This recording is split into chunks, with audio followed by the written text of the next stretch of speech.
ही दुश्मन बन चुका है। ये जो है प्राइमरीली हमारे स्मॉल जॉइंट्स को अफेक्ट करती है, जैसे कि हमारे ये फिंगर के जॉइंट्स हो गए, छोटी बोन्स के जॉइंट्स हो गए। वजह से क्या होगा, जिसकी वजह से प्रोस्टाग्लैंडिन्स बनेंगे। Hello students, welcome back to pharmacy India plus. हम स्टडी कर रहे हैं आपका बी फार्म 5th सेमेस्टर के लिए फार्माकोलॉजी सेकंड, जिसके अंदर हम आपकी यूनिट 3 को स्टडी कर रहे हैं। आज की क्लास के अंदर, आज के लेक्चर के अंदर हम आपका यूनिट 3 का जो लास्ट टॉपिक है एंटी रूमेटिक ड्रग्स, उसको कंप्लीट करने वाले हैं। इसी के साथ आज हमारी ये यूनिट 3 है फार्माकोलॉजी सेकंड की, वो कंप्लीट हो जाएगी। इससे पहले कि आपने अगर वीडियोस नहीं देखी है तो जल्दी से फार्मेसी इंडिया प्लस के चैनल पर हमारे आपकी प्लेलिस्ट क्रिएट कर दी गई है, जिसके अंदर आपको सारे लेक्चर्स जो है वो यूनिट वाइज आराम से मिल जाएंगे। तो उनको वॉच कर लीजिए ताकि आपकी फार्माकोलॉजी सेकंड कुछ ही समय में क्या हो जाएगी, बहुत अच्छे से तैयार हो जाएगी। तो चलिए अगली क्लास में फिर हम आपका यूनिट 4 को भी स्टार्ट करने वाले हैं। तो सबसे पहले आज की क्लास को हम लोग डिस्कस कर लेते हैं। आज हम पढ़ने वाले हैं आपका एंटी रूमेटिक ड्रग्स। तो एंटी रूमेटिक ड्रग्स क्या होती हैं, उनको हम लोग आज की क्लास के अंदर डिस्कस करते हैं। तो चलिए स्टार्ट करते हैं आज की क्लास। तो सबसे पहले एंटी रूमेटिक ड्रग्स को समझने से पहले हम लोग समझते हैं कि what is the condition of rheumatoid arthritis. Rheumatoid arthritis की कंडीशन होती क्या है, उसको सबसे पहले जान लेते हैं। तो अगर मैं बात करता हूं रूमेटॉइड अर्थराइटिस की, तो ये एक क्रॉनिक कंडीशन है। सबसे पहली बात, क्रॉनिक मींस एकदम से नहीं अकर होती, धीरे धीरे शरीर में प्रोग्रेस करती है और लंबे समय तक चलती है। तो ये क्रॉनिक डिजीज है, साथ ही साथ ये एक सिस्टमिक ऑटो इम्यून डिजीज भी है। ऑटो इम्यून डिजीज का मतलब क्या है, ये वो डिजीज है जिसके अंदर हमारा इम्यून सिस्टम हमारा ही दुश्मन बन चुका है। हमारा इम्यून सिस्टम नॉर्मली ये जानता है कि कौन सी चीज हमारी बॉडी में बाहर से आई है, यानी कि कोई बैक्टीरिया या एंटीजन, और कौन सी चीज उसकी खुद की अपनी है। तो वो क्या करता है, वो इस फर्क को जानता है, सेल्फ और फॉरेन के फर्क को जानता है कि क्या चीज फॉरेन है और क्या चीज सेल्फ है। लेकिन ऑटो इम्यून डिजीज में क्या होता है, हमारी इम्यून सिस्टम इस फर्क को भूल जाएगा। वो ये नहीं समझ पाएगा कि क्या सेल्स मेरी अपनी है और क्या सेल्स मेरी पराई है। तो इस अपने और पराई के फर्क को भूल जाएगा तो क्या होगा, ऑटो इम्यून डिजीज होगी। दैट मींस मेरा खुद का इम्यून सिस्टम मेरी खुद की ही सेल्स पर अफेक्ट करने लगेगा, जिसकी वजह से मुझे खुद को ही डिस्ट्रक्शन होने लग जाएगा। तो कहां होगा, क्या होगा जब ये क्रॉनिक ऑटो इम्यून डिजीज होगी रूमेटॉइड अर्थराइटिस की, तो यहां पर हमको इन्फ्लेमेशन देखने के लिए मिलेगा। कहां पर, साइनोवियल जॉइंट्स में। साइनोवियल जॉइंट्स के अंदर हमको क्या देखने के लिए मिलेगा, इन्फ्लेमेशन। तो इन्फ्लेमेशन देखने के लिए मिलेगा, जिसकी वजह से क्या होगा, वहां पर जॉइंट डिस्ट्रक्शन होने लग जाएगा। जैसे जैसे इन्फ्लेमेशन बढ़ेगा वैसे वैसे जो जॉइंट है, जो बोन है, उनका डिस्ट्रक्शन होना स्टार्ट हो जाएगा। उधर इन्फ्लेमेशन हो रही है तो हमको पेन भी देखने के लिए मिलेगा, साथ ही साथ ज्यादा लंबे समय तक चलेगी तो बोन में, जॉइंट में डिफॉर्मिटी हो सकती है, डिस्ट्रक्शन हो सकता है। तो इस कंडीशन को हम लोग बोलते हैं रूमेटॉइड अर्थराइटिस। तो यहां पर आप देख पा रहे होंगे, ये हमारा क्या है, दिस इज नॉर्मल जॉइंट। तो यहां पर हमारा नॉर्मल जॉइंट है, जो नॉर्मल साइनोवियल जॉइंट होता है। इसमें क्या होता है कि बीच में साइनोवियल फ्लूइड पाया जाता है, जिसकी वजह से क्या होता है, जिसकी वजह से हम अच्छे से अपनी जॉइंट का मूवमेंट कर सकते हैं। ये फिंगर्स मूव कर रही हैं, ये रिस्ट मूव कर रही है, क्यों, क्योंकि यहाँ पर ये जो हमारा साइनोवियल फ्लूइड है वो इजीली क्या कर रहा है, इनकी मूवमेंट करवा रहा है।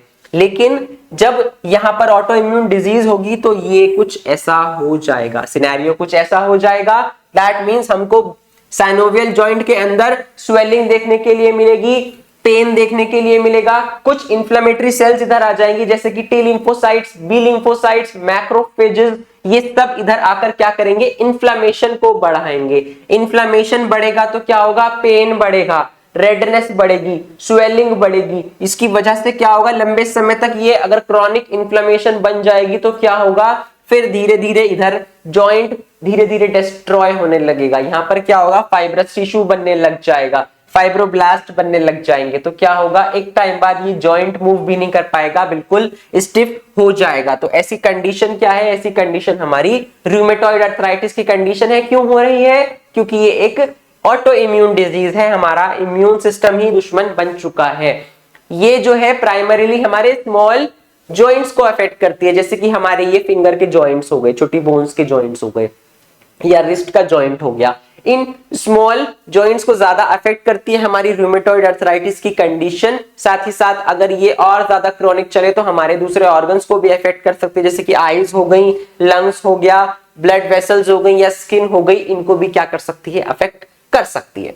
अब अगर मैं बात करूं एंटी रूमेटिक ड्रग्स की, तो एंटी रूमेटिक ड्रग्स वही ड्रग्स होंगे जो क्या करेंगे, ये वो एजेंट्स हैं जो ट्रीट कर रहे हैं किसको, सिम्टम्स को, किसके, रूमेटॉइड अर्थराइटिस के सिम्टम्स को या फिर इस डिजीज को स्लो करने में हेल्प कर रहे हैं। तो वो सब क्या है हमारे, वो एंटी रूमेटिक ड्रग्स होते हैं। ये rheumatic drugs, anti rheumatic drugs क्या करेंगे, इन्फ्लेमेशन को कम करेंगे, पेन को कम करेंगे, जो जॉइंट का डैमेज हो रहा है उसको कम करेंगे। किस कंडीशन के अंदर, रूमेटॉइड अर्थराइटिस की कंडीशन के अंदर या फिर अन्य ऑटो इम्यून जॉइंट डिसऑर्डर के अंदर। अब ये कैसे काम कर रहे हैं, या तो ये क्या करेंगे, सिम्टम्स को रिलीव करेंगे। कौन से सिम्टम्स हो रहे हैं, स्वेलिंग या फिर पेन या इन्फ्लेमेशन को कम करेंगे, या फिर क्या कर सकते हैं, डिजीज के प्रोग्रेशन को स्लो कर सकते हैं।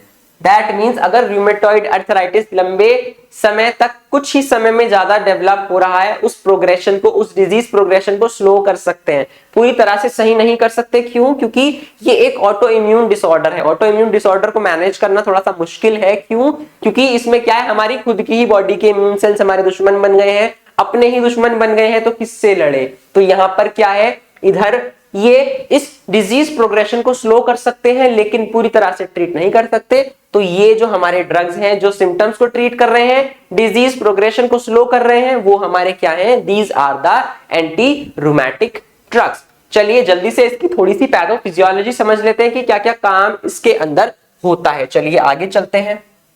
तो यहां अगर मैं बात करूं इसकी पैथोफिजियोलॉजी की, तो इस फ्लो चार्ट के जरिए हम लोग क्या करेंगे, इसको समराइज करते हैं। तो यहां पर क्या देखा गया है, सबसे पहले ऑटो इम्यून डिजीज के अंदर हमारा मेनली जेनेटिक फैक्टर्स बहुत इंपॉर्टेंट रोल प्ले करते हैं। ये जेनेटिक फैक्टर्स क्या होते हैं, जो चीजें हमारी जीन्स, हमारे डीएनए से रिलेटेड हैं। तो यहां पर क्या है, कुछ जेनेटिक फैक्टर्स जो है हमारे वो इंपॉर्टेंट रोल प्ले करते हैं। यानी कि ये जेनेटिक फैक्टर्स एक पेरेंट से क्या करेंगे, दूसरी ऑफस्प्रिंग्स तक क्या हो सकते हैं, ट्रांसफर हो सकते हैं। तो यहां पर जेनेटिक प्रीडिस्पोजिशन जो है वो इंपॉर्टेंट रोल प्ले करता है। जैसे कि कुछ जीन्स हैं HLA, what are these HLA?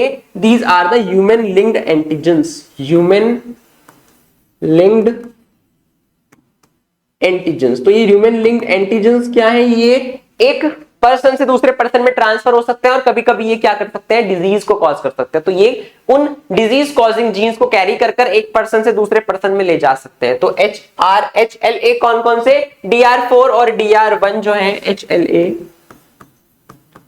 DR4 और HLA, DR1 जो है वो स्ट्रॉन्गली एसोसिएटेड है किसके साथ, रूमेटॉइड अर्थराइटिस की कंडीशंस के साथ। साथ ही साथ अगर बंदे के अंदर ये जीन्स प्रेजेंट है, साथ ही साथ क्या हो रहा है, साथ ही साथ कुछ इन्वायरमेंटल ट्रिगर्स इस कंडीशन को क्या कर सकते हैं, और ट्रिगर कर सकते हैं। जैसे कि इन्फेक्शन, बॉडी के अंदर पहले से कोई इन्फेक्शन हो जाए, साथ ही साथ वो कुछ अनहेल्दी लाइफस्टाइल को फॉलो करता है, जैसे लाइक स्मोकिंग करता है, अल्कोहल कंजम्पशन ज्यादा करता है।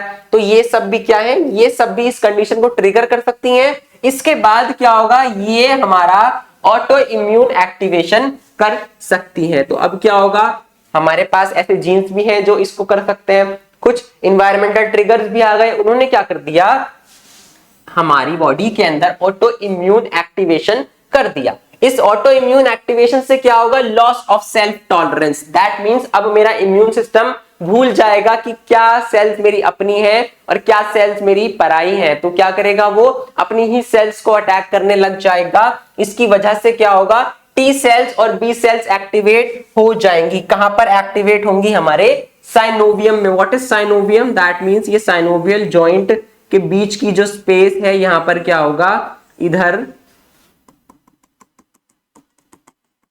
क्या होगा, इधर टी सेल्स और बी सेल्स एक्टिवेट हो जाएंगी साइनोवियम के अंदर। तो यहां क्या हो रहा है, यहां T cells and B cells activate हो रही हैं, T cells and B cells, तो ये एक्टिवेट हो रही हैं। इनके एक्टिवेशन से क्या हो रहा है, बी सेल्स क्या करेंगी, बी लिम्फोसाइट्स हम सब जानते हैं वो एंटीबॉडीज बनाती है, लेकिन ऑटो इम्यूनिटी के केस में वो कैसी एंटीबॉडीज बनाएंगी, ऑटो एंटीबॉडीज। ऐसी एंटीबॉडीज जो हमारी बॉडी को ही क्या करे, डिस्ट्रॉय करने लग जाए, एंटीजन समझकर, बाहर वाला समझकर, उनको क्या बोलेंगे, these will be called as auto antibodies. तो क्या करेंगी ये बी सेल्स, क्या करेंगी, ऑटो एंटीबॉडीज बनाएंगी। कौन सी ऑटो एंटीबॉडीज बनाएंगी, जैसे कि रूमेटॉइड फैक्टर। ये रूमेटॉइड फैक्टर क्या है, ये वो एंटीबॉडी है जो हमारे इस साइनोवियल जॉइंट को खराब करेगी। जैसे कि ये है क्या असल में, ये इम्यूनोग्लोबुलिन एम है जो किसके अगेंस्ट बन रहा है, हमारी ही बॉडी के इम्यूनोग्लोबुलिन जी के अगेंस्ट बन रहा है। तो दैट मींस हमारे आईजीजी को ही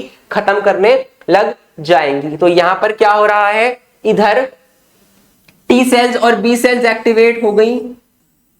टी सेल्स और बी सेल्स एक्टिवेट होने की वजह से क्या हुआ, बी सेल्स ने कुछ ऑटो एंटीबॉडीज बनानी शुरू कर दी। तो अब क्या हुआ, यानी कि WBCs इधर आ गई, WBCs का इन्फिल्ट्रेशन इधर हो गया।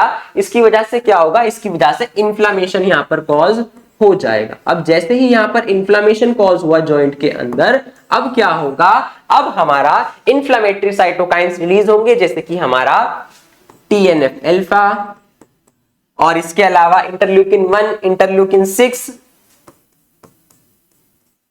और 17। तो ये कुछ इंफ्लेमेटरी साइटोकाइंस हैं जो क्या हो रहे हैं, सिक्रीट हो रहे हैं। इसके साथ साथ क्या होगा, जैसे जैसे ये साइटोकाइंस बनेंगे तो क्या होगा, अब और ज्यादा WBCs जो होंगे वो क्या होंगे, वो माइग्रेट करने लग जाएंगे इस एरिया में। क्या हो रहा है, पॉजिटिव फीडबैक लूप बन रहा है। कुछ WBCs पहले आए, इन्फ्लेमेशन हुआ, साइटोकाइंस रिलीज हुए, इन साइटोकाइंस ने फिर और ज्यादा WBCs को क्या कर दिया, इधर बुला लिया। तो और ज्यादा इन्फ्लेमेशन होगा, तो ये प्रोसेस चलती जाएगी। तो यहां पर क्या होगा, WBCs में मेनली मैक्रोफेजेस और हमारे न्यूट्रोफिल्स जो होंगे वो साइनोवियम के अंदर आना स्टार्ट हो जाएंगे। इससे क्या होगा, इससे साइनोवियल इन्फ्लेमेशन होगा और क्या बन जाएगा, पेनस फॉर्मेशन हो जाएगा। ये पेनस क्या होता है, पेनस फॉर्मेशन मींस ये जो जॉइंट है यहां पर क्या होगा, यहां पर फाइब्रस टिश्यू जो होगा वो बनने लग जाएगा, फाइब्रोब्लास्ट बनने लग जाएंगे। धीरे धीरे ये जॉइंट क्या होगा, अपनी जो फंक्शन है उसको खो देगा। अब क्या होगा, ये ठीक से मूवमेंट भी नहीं करेगा, यहां पर हमेशा के लिए क्या होगा, एक स्वेलिंग बनकर रह जाएगी, क्योंकि यहां पर क्या है, फाइब्रस टिश्यू बनने लग जाएगा, ग्रैनुलेशन टिश्यू बनने लग जाएगा, जिसकी वजह से क्या होगा, हम इसको बोलेंगे पेनस। तो पेनस क्या करेगा, धीरे धीरे ये पेनस बनकर क्या करेगा, कार्टिलेज के अंदर घुसना स्टार्ट कर देगा। जॉइंट के अंदर जो कार्टिलेज है वहां पर इन्वेड करना स्टार्ट कर देगा, जिसकी वजह से कार्टिलेज में क्या होगा, डिस्ट्रक्शन हो जाएगा। बोन के अंदर इन्वेजन करना स्टार्ट कर देगा, बोन के अंदर पेनस फॉर्मेशन होने लग जाएगा, जिसकी वजह से क्या होगा, बोन इरोजन होने लग जाएगा। क्यों, क्योंकि वहां पर ऑस्टियोक्लास्ट एक्टिवेट हो जाएंगे। ये ऑस्टियोक्लास्ट क्या करेंगे, ये ऑस्टियोक्लास्ट हमारी बोन को डिफॉर्म करना स्टार्ट कर देंगे, उसको इरोड करना, उसको खत्म करना स्टार्ट कर देंगे, जिसकी वजह से क्या होगा, जॉइंट के अंदर डिफॉर्मिटी हो जाएगी। इतना सारा काम होगा तो साथ ही साथ पेन होना स्टार्ट हो जाएगा, स्टिफनेस, यानी कि अब जॉइंट ठीक से मूव नहीं कर पाएगा, वहां पर हमेशा के लिए स्टिफनेस हो जाएगी। और धीरे धीरे जो पेनस फॉर्मेशन की वजह से क्या होगा, लॉस ऑफ फंक्शन हो जाएगा, फंक्शनल लीजिया हो जाएगा। तो ये सारे जो हमारे वो हैं साइंस हैं, ये सब किसके साइन होते हैं, इन्फ्लेमेशन के ही साइन होते हैं। तो इसकी वजह से क्या है, इन सब चीजों की वजह से हमारी बॉडी के अंदर कुछ सिस्टमिक कॉम्प्लिकेशंस देखने के लिए मिलेगी, जैसे कि रूमेटॉइड नोड्यूल्स बन सकते हैं जगह जगह, वेस्कुलाइटिस हो सकता है, ब्लड वेसल्स के अंदर इन्फ्लेमेशन हो सकता है, लंग्स और कार्डियक इन्वॉल्वमेंट भी देखा जा सकता है। तो ये हमारी पैथोफिजियोलॉजी है किसकी, रूमेटॉइड अर्थराइटिस की। तो चलिए आगे चलते हैं, अब हम बात करेंगे उन ड्रग्स की जो इस कंडीशन की ट्रीटमेंट में यूज हो सकती हैं, जो इस पैथोफिजियोलॉजी को अफेक्ट कर इन्फ्लेमेशन कम कर सकती हैं या फिर इस डिजीज प्रोग्रेशन को स्लो कर सकती हैं। तो उनको हम क्या बोलते हैं, these are the anti rheumatic drugs. चलिए आगे चलते हैं।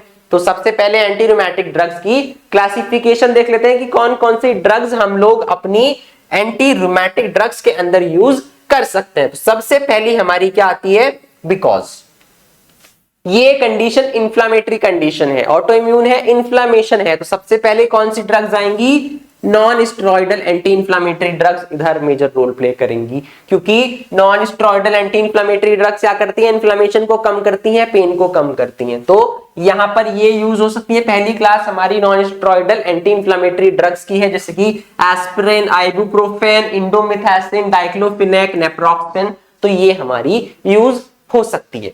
ये क्या करेंगी, ये सिम्टोमेटिक रिलीफ प्रोवाइड करेंगी। दैट मींस जो पेन इन्फ्लेमेशन हो रहा है उसको कम करेंगी। डिजीज को तो सही नहीं कर सकती है, पेन को ठीक कर सकती है। सिस्टम जो पेन और इन्फ्लेमेशन है उन सिम्टम्स को क्या कर सकती है, कम कर सकती है। दूसरी क्लास हमारी आएगी कॉर्टिकोस्टेरॉइड्स की। कॉर्टिकोस्टेरॉइड्स क्यों, क्योंकि ये हमारे जो स्टेरॉइड्स होते हैं वो इम्यून सिस्टम को सप्रेस कर सकते हैं। यहां पर इन्फ्लेमेशन जो हुई थी वो किसकी वजह से हुई थी, ऑटो इम्यूनिटी की वजह से। हमारा ही इम्यून सिस्टम हमें अटैक कर रहा है तो उसको सप्रेस कराया जा सकता है।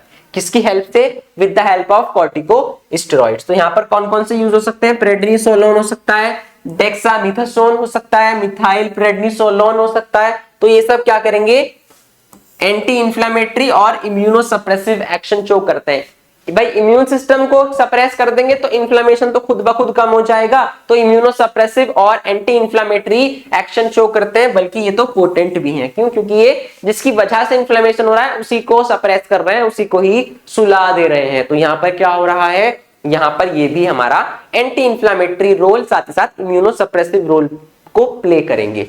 नसेड्स जो है वो सिर्फ इन्फ्लेमेशन कम करते, इम्यून सप्रेस नहीं करते। थर्ड क्लास इंपॉर्टेंट है, these are the DMARDs. What is DMARDs, disease modifying anti rheumatic drugs. तो जब मैंने डेफिनेशन क्लियर करी थी तो मैंने बोला था कि डिजीज प्रोग्रेशन को स्लो कर सकते हैं। तो ये वही ड्रग्स हैं जो क्या कर सकते हैं, इस डिजीज को, रूमेटॉइड अर्थराइटिस के प्रोग्रेशन को स्लो कर सकते हैं। इनको हम लोग डीमार्ड्स बोलते हैं। यहाँ पर कौन कौन सी ड्रग्स हैं, मीथोट्रेक्सेट, सल्फासैलाजीन, हाइड्रोक्सीक्लोरोक्वीन या फिर लेफ्लुनोमाइड या फिर एजाथियोप्रिन। तो ये कुछ ड्रग्स हैं जो किसके अंदर आती हैं, disease modifying anti rheumatic drugs, DMARDs. सबका मैकेनिज्म ऑफ एक्शन सेम नहीं होगा, सब डिफरेंट मैकेनिज्म ऑफ एक्शन पर वर्क करती हैं, इसको आगे देखेंगे। ये क्या करेंगी, स्लो करेंगी डिजीज प्रोग्रेशन को, जिससे क्या हो, जॉइंट डैमेज कम हो। इसके साथ लास्ट हमारे आते हैं बायोलॉजिकल एजेंट्स। ये बायोलॉजिकल एजेंट्स क्या है, एक तरह से हमारी मोनोक्लोनल एंटीबॉडीज हैं। ये क्या कर रही हैं, जो ऑटो एंटीबॉडीज हमारी बॉडी के अंदर, जैसे कि जो आईजीएम बन गया है हमारी खुद की आईजीजी के लिए, अभी हमने डिस्कस किया था इन पैथोफिजियोलॉजी। तो उनको क्या करेंगी, ये वो मोनोक्लोनल एंटीबॉडीज हैं जो उन एंटीबॉडीज को जो बन गई हैं हमारे शरीर के खिलाफ, उनको अटैक करेंगी, उनको खत्म करने में हेल्प करेंगी।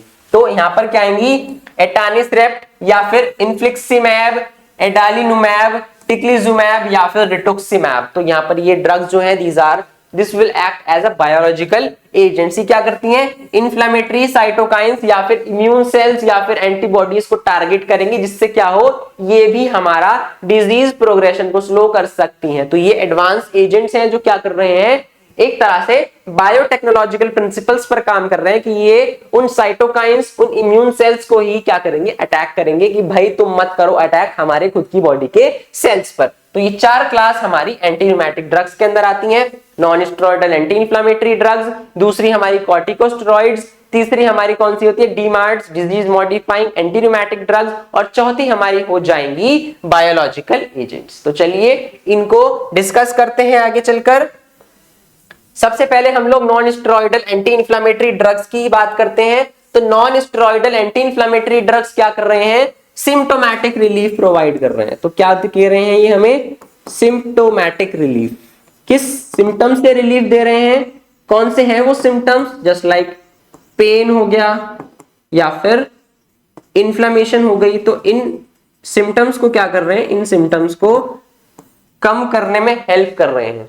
मैकेनिज्म की बात करूं तो हम सब जानते हैं ये किसके इनहिबिटर्स हैं, ये कॉक्स इनहिबिटर्स है। दैट मींस जो हमारा एराकिडोनिक एसिड होता है, जो कहां से मिलता है, इसको हम कई बार डिस्कस कर चुके हैं, हमारी प्लाज्मा मेम्ब्रेन के फॉस्फोलिपिड से। जब फॉस्फोलाइपेज A2 उस पर एक्ट करता है तो ये क्या बन जाते हैं, एराकिडोनिक एसिड बन जाते हैं। एराकिडोनिक एसिड दो पाथवे पे काम करता है, कॉक्स पाथवे, साइक्लोऑक्सीजनेस पाथवे और लाइपोऑक्सीजनेस पाथवे। यहां से क्या होता है, यहां से ल्यूकोट्राइन्स बनते हैं, इधर से क्या बनते हैं, इधर से प्रोस्टाग्लैंडिन्स बनते हैं। ये प्रोस्टाग्लैंडिन्स क्या करते हैं, ये प्रोस्टाग्लैंडिन्स पेन और इन्फ्लेमेशन को क्या करते हैं, पेन और इन्फ्लेमेशन को ट्रिगर करते हैं। तो यहां हमारे जो non steroidal anti inflammatory drugs होते हैं वो क्या करते हैं, इसी कॉक्स एंजाइम को इनहिबिट करने का काम करते हैं। कॉक्स नहीं बनेगा तो प्रोस्टाग्लैंडिन्स नहीं बनेंगे, प्रोस्टाग्लैंडिन्स नहीं बनेगा तो पेन और इन्फ्लेमेशन भी कम हो जाएगा। तो ये प्रोस्टाग्लैंडिन सिंथेसिस को कम करते हैं, जिसकी वजह से इन्फ्लेमेशन और पेन जो है वो ट्रीट हो सके। यूज क्या है, symptomatic relief only, symptomatic relief दे रहे हैं सिर्फ, डिजीज के प्रोग्रेशन को स्लो नहीं कर रहे, डिजीज को ट्रीट नहीं कर रहे, सिर्फ पेन और इन्फ्लेमेशन को कम कर रहे हैं, जॉइंट डैमेज को प्रिवेंट नहीं कर सकते। तो हम इनको सिर्फ सिम्टम्स को रिलीव करने के लिए दे सकते हैं खाली, लेकिन सिर्फ खाली non steroidal anti inflammatory drugs को हम रूमेटॉइड अर्थराइटिस के ट्रीटमेंट में यूज नहीं कर सकते, क्योंकि जॉइंट डैमेज को नहीं रोक सकती। एग्जांपल्स हो जाएगा एस्पिरिन, आइबुप्रोफेन, नेप्रोक्सेन, इंडोमिथासिन। तो ये these are the drugs that will be used as non steroidal anti inflammatory drugs to reduce the pain and inflammation in rheumatoid arthritis, but they can not prevent the joint damage. ठीक है। Adverse effect क्या क्या हो सकते हैं? COX enzymes दो तरह के होते हैं, कॉक्स 1 एंड कॉक्स 2। तो कॉक्स 1 से जो प्रोस्टाग्लैंडिन बनता है वो प्रोटेक्टिव प्रोस्टाग्लैंडिन्स होते हैं, वो हमारे स्टमक की लाइनिंग को प्रोटेक्ट करते हैं। तो अगर हम ऐसे नेसेड्स यूज कर रहे हैं जो कॉक्स 1 और कॉक्स 2 दोनों को, नॉन सेलेक्टिव कॉक्स इनहिबिटर्स हैं, दोनों को इनहिबिट कर रहे हैं, तो क्या होगा, हमारी जो प्रोटेक्टिव प्रोस्टाग्लैंडिन्स जो मेरे स्टमक को प्रोटेक्ट कर रहे थे वो चले जाएंगे, जिसकी वजह से क्या हो सकता है, जिसकी वजह से मेरी गैस्ट्रिक म्यूकोसा के अंदर इरिटेशन, अल्सर्स कॉज हो सकते हैं। साथ ही साथ क्या है, ये रीनल इंपेयरमेंट, जो कॉक्स 1 है वो ऐसे प्रोस्टाग्लैंडिन्स भी प्रोड्यूस करते हैं जो मेरी किडनी को प्रोटेक्ट करते हैं। तो इनका साइड इफेक्ट ये है कि ये रीनल इंपेयरमेंट भी कॉज कर सकता है अगर मैं कॉक्स 1 को भी इनहिबिट कर दूं तो ये कुछ क्या है, ये कुछ एडवर्स इफेक्ट है, जिसमें गैस्ट्रिक इरिटेशन जो है वो मेन इफेक्ट है। ठीक है। तो ये हमारे ड्रग्स हैं non steroidal anti inflammatory drugs. अब हम सेकंड क्लास को डिस्कस करेंगे। सेकंड क्लास हमारी कॉर्टिकोस्टेरॉइड्स की क्लास आती है। तो ये कॉर्टिकोस्टेरॉइड्स क्या कर रहे हैं, ये कॉर्टिकोस्टेरॉइड्स हमारा इम्यूनोसप्रेसेंट का काम कर रहे हैं। बिकॉज यहां पर क्या है, यहां पर जो हमारी WBCs हैं, दैट मींस ल्यूकोसाइट्स जो हैं,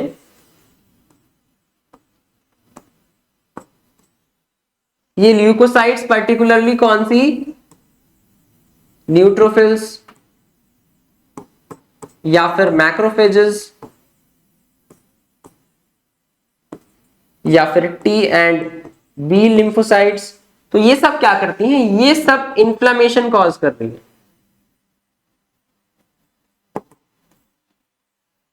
इन्फ्लेमेशन कॉज कर रही है, दैट मींस ये इम्यून सिस्टम इन्फ्लेमेशन कॉज कर रहा है। व्हाट इफ इस इम्यून सिस्टम को क्या कर दिया जाए, इस इम्यून सिस्टम को ही सप्रेस कर दिया जाए। इम्यून सिस्टम सप्रेस होगा तो आगे की इन्फ्लेमेटरी प्रोसेस रुक जाएगी। तो हमारे कॉर्टिकोस्टेरॉइड इसी मैकेनिज्म पर वर्क करते हैं। ये क्या करेंगे, फोस्फोलाइपेज A2 को इनहिबिट करते हैं। फोस्फोलाइपेज A2 को इनहिबिट करेंगे तो क्या होगा, दोबारा से पास्ट में चलते हैं, पिछली कहानी पर चलते हैं। तो हमारी जो प्लाज्मा मेम्ब्रेन है, फोस्फोलिपिड बाइलेयर की बनी होती है हमारी प्लाज्मा मेम्ब्रेन। तो इस प्लाज्मा मेम्ब्रेन में क्या है, फोस्फोलिपिड पाए जा रहे हैं। मैं यहां लिख देता हूं, फोस्फोलिपिड्स की बनी होती है बच्चों हमारी प्लाज्मा मेम्ब्रेन। तो अब क्या होगा, अब एक एंजाइम है जिसका नाम क्या है, जिसका नाम है फोस्फोलाइपेज A2। क्या है इसका नाम, फोस्फोलाइपेज A2। तो जब ये इस फोस्फोलिपिड पर काम करता है तब क्या बनता है हमारा, तब बनता है एक बड़ा ही विचित्र केमिकल जिसका नाम है एराकिडोनिक एसिड। 20 अमीनो एसिड का बना है ये एराकिडोनिक एसिड। तो एराकिडोनिक एसिड क्या करता है, फिर अभी मैंने बताया था नसेड्स की क्लासिफिकेशन, नसेड्स की मैकेनिज्म ऑफ एक्शन में कॉक्स एंजाइम इस पर वर्क करेंगे, जिसकी वजह से क्या होगा, जिसकी वजह से प्रोस्टाग्लैंडिन्स बनेंगे। ठीक। तो अब क्या हुआ, प्रोस्टाग्लैंडिन्स बने। इन प्रोस्टाग्लैंडिन्स ने इन्फ्लेमेशन बढ़ा दी। इन्फ्लेमेशन बढ़ाने की वजह से क्या हुआ, इन्फ्लेमेशन बढ़ने की वजह से हमारा रूमेटॉइड अर्थराइटिस हो रहा है। अब जब मैंने non steroidal anti inflammatory drugs की बात करी थी तो वो क्या कर रहे थे, वो हमारे इस कॉक्स एंजाइम को इनहिबिट कर रहे थे। कॉर्टिकोस्टेरॉइड्स क्या कर रहे हैं, कॉर्टिकोस्टेरॉइड्स इस फोस्फोलाइपेज A2 को क्या कर रहे हैं, इस फोस्फोलाइपेज A2 को इनहिबिट कर रहे हैं, जिसकी वजह से क्या हो रहा है, जिसकी वजह से एराकिडोनिक एसिड ही नहीं बन रहा और आगे की प्रोसेस नहीं चल रही। तो हमारे कॉर्टिकोस्टेरॉइड्स क्या कर रहे हैं, फोस्फोलाइपेज A2 को इनहिबिट कर रहे हैं, जिसकी वजह से प्रोस्टाग्लैंडिन्स कम बनेंगे, ल्यूकोट्राइन्स नहीं बन पाएंगे, क्योंकि यहां पर क्या हो रहा है, इधर हमारा देखो, इस एराकिडोनिक एसिड के दो रास्ते हैं, या तो पॉक्स पाथवे है या फिर लाइपोक्सिजनेज लॉक्स पाथवे। इससे क्या बनता है, इससे हमारे ल्यूको ट्राइन्स बनते हैं। तो जब एराकिडोनिक एसिड नहीं बनेगा तो ना तो प्रोस्टाग्लैंडिन बनेंगे ना ही ल्यूकोट्राइन्स बनेंगे। तो ल्यूकोट्राइन्स नहीं बनेंगे तो कोई इंफ्लेमेटरी साइटोकाइंस रिलीज नहीं होंगे, कोई इंटरल्यूकिन 1, कोई इंटरल्यूकिन 6, कोई इंटरल्यूकिन 17 नहीं बनेगा, ट्यूमर नेक्रोसिस फैक्टर अल्फा नहीं बनेगा, तो इन्फ्लेमेशन ही नहीं होगा। तो इम्यून सिस्टम सप्रेस हो गया with the help of corticosteroids. ये acute flare up, that means acute जो हमारा रूमेटॉइड अर्थराइटिस के अटैक है उसको कंट्रोल करने के लिए यूज करे जा सकते हैं, लॉन्ग टर्म थेरेपी नहीं है ये। एग्जांपल क्या है? प्रेडनिसोलोन है जो कि ओरल कॉर्टिकोस्टेरॉइड्स के अंदर मुंह के द्वारा खाया जाता है, या फिर ट्राइएम्सिनोलोन है जो कि इंट्रा आर्टिकुलर इंजेक्शन के थ्रू फॉलो किया जाता है।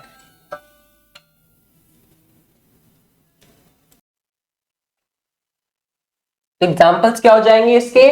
जस्ट लाइक प्रेडनिसोलोन जो हमारा क्या है ओरली खा सकते हैं, साथ ही साथ ट्राइएम्सिनोलोन जो कि हमारा इंट्रा आर्टिकुलर इंजेक्शन की फॉर्म में, दैट मींस जॉइंट के अंदर ही इसको एज एन इंजेक्शन दिया जा सकता है। तो ये हमारे कॉर्टिकोस्टेरॉइड्स हैं। इनके एडवर्स इफेक्ट क्या हो सकते हैं?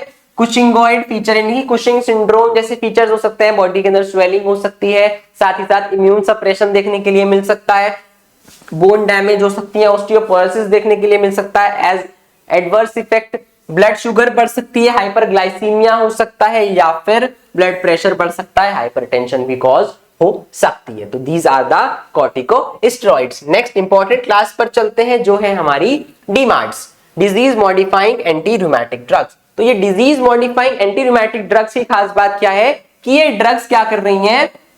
कोर्स ऑफ द डिजीज को ऑल्टर कर रही है। दैट मींस अगर डिजीज जल्दी प्रोग्रेस हो रही है तो उसके प्रोग्रेस रेट को कम कर रही है। डिजीज कम समय में प्रोग्रेस हो जिससे क्या हो? जॉइंट डैमेज ठीक हो जाए या फिर जॉइंट डैमेज कम हो, rather than just relieving symptoms. तो नसेड्स की तरह या कॉर्टिकोस्टेरॉइड्स की तरह ये सिर्फ सिम्टम पर काम नहीं करती, ये क्या कर रही हैं? डिजीज प्रोग्रेशन को रोकती हैं। इस वजह से इनको बोल रहे हैं disease modifying anti rheumatic drugs, short form में डीमार्ड्स। एग्जाम में डीमार्ड्स करके भी पूछ सकता है। तो यहाँ पर सबसे पहले हमारी आती है सबसे first line therapy, that is methotrexate. ये मीथोट्रेक्सेट वैसे तो एंटी नियोप्लास्टिक ड्रग भी है, कैंसर को ट्रीट करने में भी यूज होती है। ये क्या करती है? डाइहाइड्रोफोलेट रिडक्टेज इनहिबिटर है। डाइहाइड्रोफोलेट रिडक्टेज को इनहिबिट कर कर क्या करती है?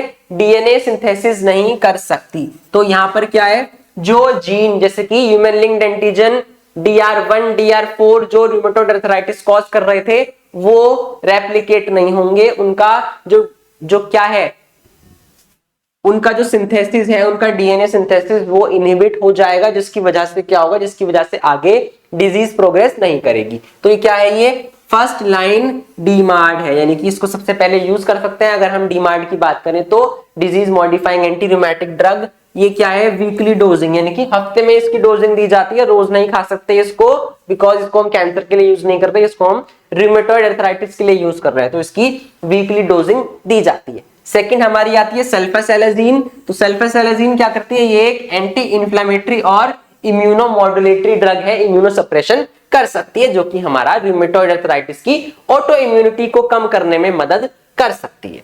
ये क्या है? मीथोट्रेक्सेट के कॉम्बिनेशन के साथ इसको दिया जाता है। इसके बाद हाइड्रोक्सीक्लोरोक्विन की अगर मैं बात करूं तो क्या करती है? ये लाइसोसोम की मेम्ब्रेन्स को स्टेबलाइज करती है कि वहां जो लाइसोसोम्स है वो क्या हो? वो बर्स्ट ना हो, क्योंकि लाइसोसोम्स के एंजाइम्स जो होते हैं अंदर वाले हाइड्रोलाइटिक एंजाइम्स, वो अगर जॉइंट में लीक कर गए तो दिक्कत और ज्यादा हो जाएगी। तो लाइसोसोम की मेम्ब्रेन को कम करते हैं, एंटीजन प्रेजेंटेशन को भी कम करते हैं। What is antigen presentation? That means ये जो ऑटो इम्यूनिटी हो रही है वो एंटीजन एंटीबॉडी इंटरेक्शन ही तो है, उस एंटीजन एंटीबॉडी इंटरेक्शन को कम कर रही है, एंटीजन प्रेजेंटिंग सेल्स को कम कर रही है, एंटीजन प्रेजेंटेशन को स्लो कर रही है। तो ये भी हमारा हेल्प कर रही है इस ऑटो इम्यून डिसऑर्डर को स्लो करने में।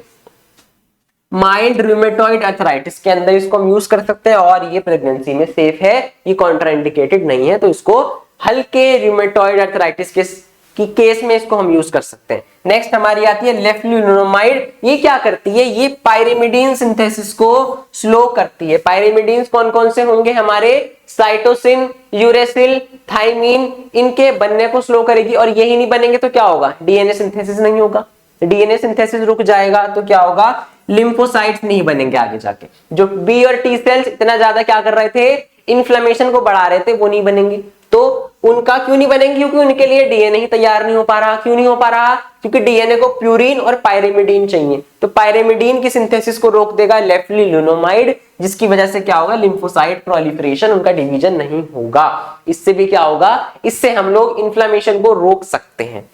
Used when methotrexate is contraindicated, तो कुछ कंडीशंस लाइक प्रेगनेंसी हो गई तो मिथोट्रेक्सेट वहां मना है, इसको यूज नहीं कर सकते, तो उन कंडीशंस के अंदर हम लेफ्टिलुनोमाइड को यूज कर सकते हैं। नेक्स्ट हमारी आती है एजाथियोप्रिन। एजाथियोप्रिन क्या है? प्यूरिन एनालॉग है, यानी कि एडेनिन और ग्वानिन का ही एनालॉग है। ये क्या करता है? टी और बी सेल्स के फंक्शन को सप्रेस करेगा। जो टी लिम्फोसाइट और बी लिम्फोसाइट इन्फ्लेमेशन बढ़ा रही थी, उनके जो रेट है, प्रोलिफरेशन है, उनका फंक्शन है, वो सब सप्रेस हो जाएगा, जिसकी वजह से इन्फ्लेमेशन को हम लोग रोक सकते हैं, स्लो कर सकते हैं।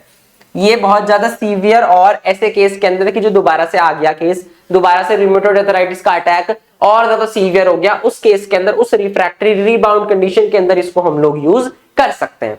फिर हमारा आता है पेनिसिलामिन। तो पेनिसिलामिन क्या है? एक चिलेटिंग एजेंट है। ये क्या करता है? चिलेटिंग एजेंट है विद इम्यूनोसप्रेसिव प्रॉपर्टी। तो डीएनए के साथ कॉम्प्लेक्स बनाकर डीएनए के फंक्शन को खत्म कर सकता है, जिसकी वजह से टी और बी सेल्स आगे नहीं बनेंगी। या फिर ये क्या कर सकता है? इन्हीं इम्यून सेल्स को सप्रेस भी कर सकता है, तो दो कम काम कर सकता है। चिलेटिंग एजेंट भी है, साथ ही साथ इम्यूनोसप्रेसिव भी है।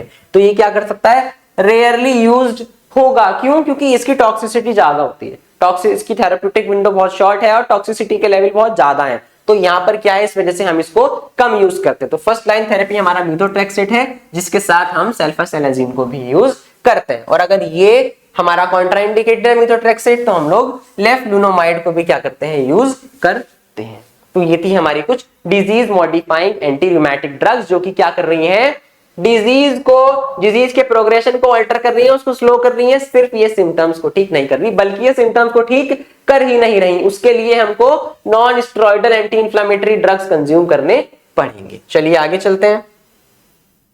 नेक्स्ट हमारे लास्ट आते हैं बायोलॉजिकल एजेंट्स। ये क्या कर रहे हैं? ये टारगेटेड थेरेपी है, यानी कि उन्हीं ल्यूकोसाइट्स हो गई या फिर जो हमारे साइटोकाइंस बन रहे हैं, इंटरल्यूकिन्स बन रहे हैं, इन सब के बनने को रोकेंगी। तो ये क्या कर रही हैं? Used in moderate to severe rheumatoid arthritis. कब यूज करा जाएगा? हम इसको यूज कर सकते हैं रूमेटॉइड आर्थराइटिस के केस में, लेकिन कब? जब पर्सन के पास जो डीमार्ड्स है, disease modifying anti rheumatic drugs, वो नहीं काम कर रही। तो कन्वेंशनल डीमार्ड्स अगर वर्क नहीं कर रहे, तो उस केस में हम लोग माइल्ड से लेकर सीवियर रूमेटॉइड आर्थराइटिस की कंडीशन में अपना ये बायोलॉजिकल एजेंट्स को यूज कर सकते हैं। तो यहां पर हमारे कौन कौन से आते हैं? सबसे पहले आते हैं जो टीएनएफ अल्फा को काम करने से रोकेंगे। तो टीएनएफ अल्फा इनहिबिटर, जैसे कि एटानरसेप्ट, इन्फ्लिक्सिमैब या फिर एडालीमुनैब। तो ये क्या कर रही है? These drugs are the TNF alpha inhibitor. तो टीएनएफ अल्फा काम नहीं करेगा, तो इन्फ्लेमेशन को हम लोग कम कर सकते हैं। तो क्या करेंगी? ट्यूमर नेक्रोसिस फैक्टर अल्फा को न्यूट्रलाइज करने में हेल्प करती है। नेक्स्ट आती है interleukin 6 receptor antagonist. That means ये इंटरल्यूकिन 6 को नहीं काम करने देंगी। इंटरल्यूकिन 6 काम नहीं करेगा तो क्या होगा? इन्फ्लेमेशन नहीं होगा। यहां पर हमारी कौन सी ड्रग आती है? टोकिलीजुमैब। तो टोकिलीजुमैब क्या कर रही है? इंटरल्यूकिन 6 के रिसेप्टर को ब्लॉक कर रही है, जिसकी वजह से इंटरल्यूकिन 6 वर्क नहीं कर सकता। ये क्या कर रही है? Block interleukin 6 mediated inflammation. तो इंटरल्यूकिन 6 के द्वारा जो इन्फ्लेमेशन हो रहा था, उसको रोक देगी काफी हद तक। इसके बाद आते हैं anti CD20 monoclonal antibody. Anti CD20 monoclonal antibodies क्या कर रही है?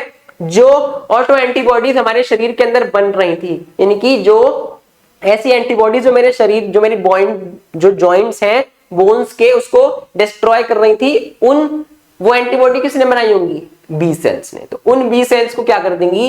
ये CD20 मोनोक्लोनल एंटीबॉडीज उन्हीं बी सेल्स को डिस्ट्रॉय कर देंगी। तो यहां पर कौन सी ड्रग्स आती है? रिटुक्सिमैब आती है, यानी कि ये क्या करेंगी?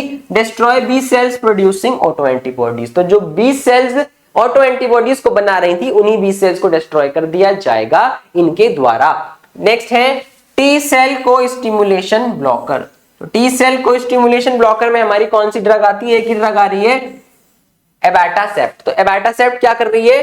टी सेल के एक्टिवेशन को रोक रही है। तो बी सेल तो एक्टिवेट हो गई, इन्फ्लेमेशन हो रहा है, साथ ही साथ ये टी सेल्स को भी, टी लिम्फोसाइट्स को भी एक्टिवेट करती है, जिससे फर्दर इन्फ्लेमेशन और ज्यादा हो जाता है। तो हम टी सेल के द्वारा जो इन्फ्लेमेशन हो रहा है उसको रोक सकते हैं एबाटैसेप्ट के द्वारा, ये क्या है, एक तरह से टी सेल को स्टिमुलेशन ब्लॉकर है, यानी कि टी सेल के द्वारा जो और ज्यादा इन्फ्लेमेशन हो रहा है उसको हम लोग रोक सकते हैं। तो बायोलॉजिकल एजेंट्स के अंदर हम एक खास बात देख पाए कि ये क्या कर रही है, किसी पर्टिकुलर टारगेट को टारगेट कर रही है जो इन्फ्लेमेशन को बढ़ा रहा है, चाहे वो हमारा टीएनएफ अल्फा हो उसको ब्लॉक करा रही है, इंटरल्यूकिन 6 के द्वारा जो इन्फ्लेमेशन हुआ उसको ब्लॉक करा दिया, या फिर वो बी सेल्स जो ऑटो एंटीबॉडीज बना रही थी उसको डिस्ट्रॉय कर दिया, किसके द्वारा, एंटी CD20 मोनोक्लोनल एंटीबॉडी के द्वारा, या फिर हमने टी सेल को एक्टिवेट होने से रोक दिया, किसके द्वारा, टी सेल को स्टिमुलेशन ब्लॉकर के द्वारा। तो ये क्या है, हमारी बायोलॉजिकल एजेंट्स हैं जो रूमेटॉइड आर्थराइटिस की कंडीशन में यूज हो रहे हैं। तो ये थी हमारी कुछ ड्रग्स जो रूमेटॉइड आर्थराइटिस के कंडीशन में, that means anti rheumatic drugs हैं जो इस कंडीशन को ट्रीट कर रही हैं। तो ये थी आज की क्लास जिसके अंदर हमने आपका एंटी रूमेटिक ड्रग्स को डिस्कस किया, और साथ ही साथ आज हमारी जो यूनिट 3 है वो क्या हो चुकी है, वो कंप्लीट हो चुकी है। नेक्स्ट क्लास के अंदर अब हम आपका जो यूनिट 4 है उसको स्टार्ट करने वाले हैं, जिसके अंदर हम आपकी एंडोक्राइन फार्माकोलॉजी को पढ़ने वाले हैं। तो आगे की क्लास और ज्यादा इंटरेस्टिंग होने वाली है क्योंकि उसके अंदर हम आपके हार्मोन्स, उनके एनालॉग्स, उनके फंक्शंस की बात करने वाले हैं। तो अगली क्लासेस के साथ जुड़े रहिएगा और हम बहुत अच्छे तरीके से अपनी एंडोक्राइन फार्माकोलॉजी को डिस्कस करेंगे। इसी के साथ साथ अगर आपने अभी तक फार्मेसी इंडिया प्लस को सब्सक्राइब नहीं किया है तो जल्दी से इसको सब्सक्राइब कर लीजिए ताकि आप जुड़े रहें अपनी बी फार्म की टोटल कंप्लीट स्टडी के साथ with easy and tricky method of studying. तो इसके साथ साथ अगर आप डेली अपडेट्स नोट से जुड़ना चाहते हैं तो आप हमारा टेलीग्राम एंड व्हाट्सएप चैनल को भी ज्वाइन कर सकते हैं। तो चलिए अपनी पढ़ाई जारी रखिए फार्मेसी इंडिया के साथ। मिलते हैं आपसे नेक्स्ट वीडियो के अंदर, तब तक के लिए थैंक यू सो मच।